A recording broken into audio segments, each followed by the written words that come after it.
શું છે આ ભારત અમેરિકા વચ્ચેની ટ્રેડ ડીલ, અને આ વિશે આપણી સાથે ચર્ચા કરવા માટે સ્ટુડિયોમાં ઉપસ્થિત છે CII પૂર્વ ચેરમેન શ્રી યતીન્દ્રભાઈ શર્મા. આપનું સ્ટુડિયોમાં હાર્દિક સ્વાગત કરીએ છીએ અને સ્વાગત કરીએ છીએ વિષય નિષ્ણાત નયન પરીક્ષરનું. આપ બંને મહાનુભાવોનું આજે આ ખાસ અમેરિકા અને ભારતની જે ડીલ થયેલી છે તે વિષય પર ચર્ચા કરવા હાર્દિક સ્વાગત કરીએ છીએ.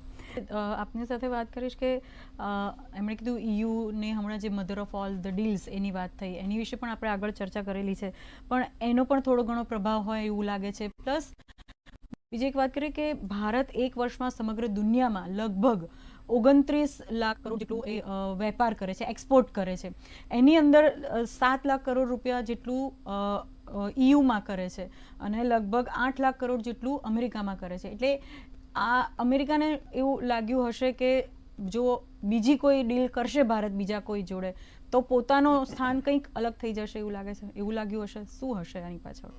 બધી પરિસ્થિતિઓ આપણે જોઈ લઈએ એક પછી એક. એક તો પહેલા એ કે ઓગસ્ટ એન્ડમાં શું પરિસ્થિતિ થઈ. એકદમ આપણો અમેરિકા સૌથી મોટો ટ્રેડ પાર્ટનર, એટલે આપણે એક્સપોર્ટ કરીએ છીએ, એમાં સૌથી વધારે એમને કરીએ છીએ. લગભગ $90 બિલિયન આપણે એક્સપોર્ટ કરીએ છીએ અને એમની પાસે લઈએ છીએ કેટલું? અડધું, લગભગ $45 બિલિયન. એટલે એ અમેરિકાને કાયમ ખૂંચે છે કે તમે મારે ત્યાં ડબલ વેચી જાઓ છો અને મને તમારે ત્યાં વેચવા નથી દેતા અને હું અડધું જ વેચી શકું તમારે ત્યાં. અને એમાંય તમે જે આપણા સેક્ટર જે વધારે આમાં કાંટાસમ પ્રશ્નો જે છે એમાં એગ્રીકલ્ચર, જેમાં આપણે એમને ના કહીએ છીએ, એમનું કેવું છે કે તમે અમારું મકાઈ ખરીદો, તમે અમારું મેઝ ખરીદો. એમનું કેવું છે કે તમે અમારા બાકીના જે ડેરી પ્રોડક્ટ છે એ ખરીદો. હવે આપણે ત્યાં જે અમૂલની ડેરીના બધા પ્રોડક્ટ અવેલેબલ છે, એટલે આપણે ત્યાંનો જો મિલ્ક પાવડર અમેરિકાને અહીંયા કરવો હોય ને તો આપણે એની પર 50% ઉપર ડ્યુટી લઈએ છીએ, અમુક વાર તો કરવાય નથી દેતા. એટલે એમનું કેવું છે તમે ડ્યુટી અને નોન ડ્યુટી અમારા પ્રત્યે એટલી બધી અસંભાવનાઓ ઊભી કરી દીધી છે કે અમે ઇન્ડિયાનો માર્કેટ એક્સપ્લોર જ નથી કરી શકતા. એટલે આ એમનો મેઇન વાંધો. હવે આપણે ત્યાં સામે તકલીફ એ કે આપણા નાના ફાર્મર્સ, આપણા ડેરી ઉદ્યોગમાં બી કોઈને 2 ભેંસ હોય, કોઈને 3 ગાય હોય, એ રીતે આપણે ચલાવતા એમને પ્રોટેક્ટ કરવાની બી જરૂર છે કે અમેરિકાથી એકદમ સસ્તા ભાવે બધી ચીજો આવી જાય તો આપણા ખેડૂતોનું શું થાય કે આપણા ખેડૂતો નાના છે, 1-2 એકરની જમીન હોય, થોડો પાક થતો હોય, એક્સપોર્ટ કરવાની એમનામાં ત્રેવડ ના હોય, એટલે એ લોકો આપણે ત્યાં કરી ના શકે. અને ઇન્ડિયાનું માર્કેટ એ જો બહારના આઈને લઈ લે તો પછી આપણા ખેડૂતોનું શું થાય અને આપણા ડેરીવાળાનું શું થાય. એટલે એ બધાના કારણે આ ટ્રમ્પને ખૂંચતું હતું.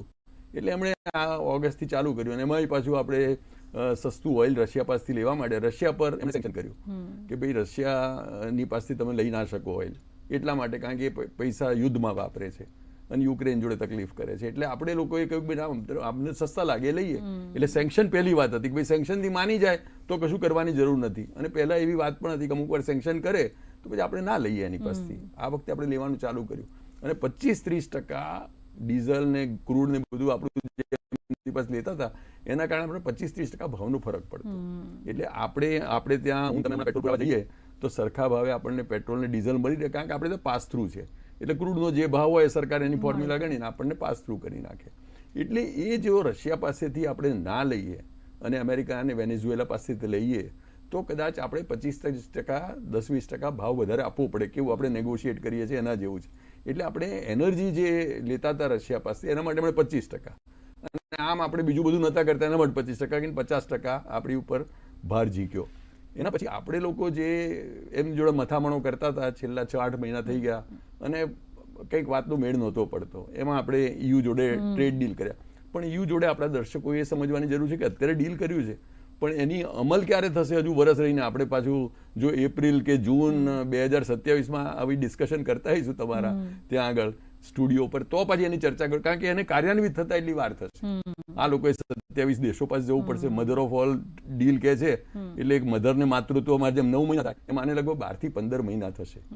પણ એનું એકવાર સોંપો પડી ગયો કે ભાઈ આપણે લોકોએ EU જોડે ડીલ કરી નાખ્યું એટલે માર્કેટમાં જરા પોઝિટિવ વાત થઈ ગઈ. આ લોકોને જેમ યતીન્દ્રભાઈ કહ્યું પાર્ટલી એ બી થયું કે આ લોકો લઈ ગયા ને અમે રહી ગયા, એટલે અમારે લોકો પણ એ ડીલ કરવાનું એમની ઉપર પ્રેશર થયું. આપણે ત્યાં ઓલરેડી આપણે જરૂરિયાત હતી. જો આપણો GDP ગ્રોથ આપણે 7% કરી શક્યા, જે આખા વર્લ્ડમાં અત્યારે ઇમ્પ્રેસિવ છે મોટી ઇકોનોમીઝમાં.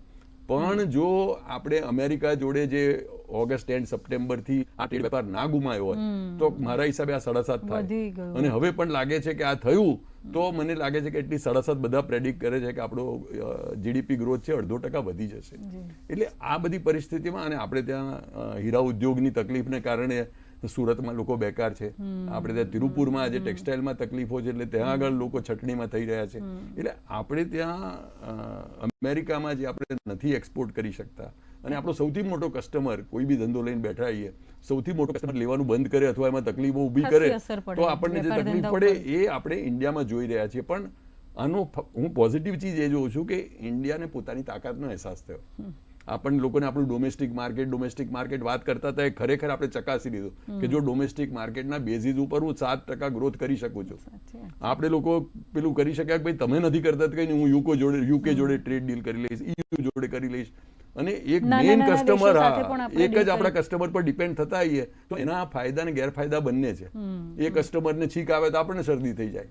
એટલે આપણે એટલીસ્ટ એક કસ્ટમરમાંથી છેલ્લા 6 મહિનામાં સ્પ્રેડ કર્યું અને બીજે બધે આપણે આપણું વધારતા ગયા. અને એટલે હું ગણું છું કે આ આપત્તિ હતી પણ ખરેખર આપણે એને અવસરમાં કન્વર્ટ કરી નાખી અને આપણે એના થકી ડોમેસ્ટિક માર્કેટ પાકું કર્યું. આપણું પહેલા તો શું FDI વાળા જો પૈસા લઈ જાય તો આપણું શેર માર્કેટ સાવ પડી જાય. હવે આપણા ડોમેસ્ટિક ઇન્વેસ્ટર્સ જે છે, આપણા હું ને તમારા જેવા રિટેલ ઇન્વેસ્ટર્સ, એ બધા થોડા પૈસા નાખવાના ચાલુ કર્યા. એટલે આપણું માર્કેટ એકદમ જે દિવસે FDI વાળા પૈસા લઈ જાય એ દિવસે પડી પણ ના જાય.